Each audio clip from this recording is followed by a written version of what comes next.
খালেদা জিয়ার জন্য তো শুধু আমি কাঁদি না, আমি না হয় রাজনীতি করি, খালেদা জিয়ার জন্য তো পুরো বাংলাদেশ, পুরো বিশ্ব কাঁদে।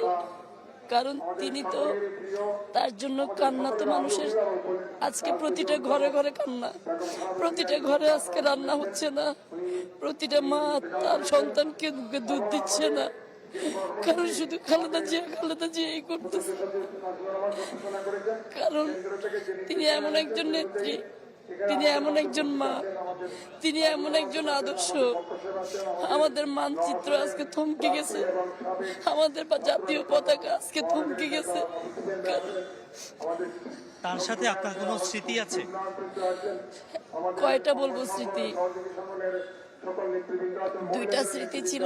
একটা হচ্ছে আমি গুলশান ভবনে ম্যাডাম আমাদেরকে ডাকিয়েছেন, তো সেখানে আমি সাংগঠনিক সম্পাদিকা ছিলাম মহিলা দলের।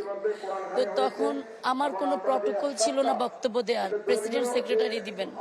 তো আমি যেহেতু লেখালেখি করি, আমি যেহেতু লেখক, আমার সেক্রেটারি শিরিনাপা বললেন যে কি আখি চিটং থেকে কাঁচপুর থেকে হেঁটে হেঁটে এত দূরে এসে গাড়ি পায়নি, তো ও আপনাকে একটা বই উপহার দিবে, ও লিখা, নিজের লিখা। তো ম্যাডাম হাত ইশারা দিব, আসো আসো আসো, এভাবে বলতে বলতে তখন করলো কি ম্যাডাম আমাকে ডাকলেন, ডেকে ম্যাডাম আমাকে বললেন যে কেমন আছো, গুলশান ভবনে আমাদের সেমিনারে কেমন আছো।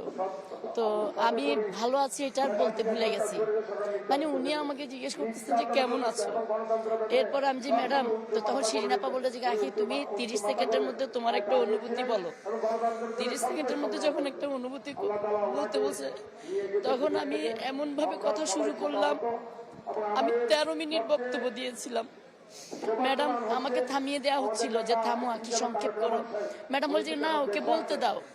এটা ছিল আমার সবচেয়ে অনন্য সাধারণ একটা আমার স্মৃতি। আরেকটা স্মৃতি হচ্ছে, এবং সেদিন উনি আমার বক্তব্যকে কোট করে করে করে করে উনি বক্তব্য দিয়েছিলেন, আখিজি বলেছে, আখিজি বলেছে। এবং আমি সেদিন ওনাকে হলুদ গোলাপ আমাদের বন্ধু হিসেবে মানে বলেছি।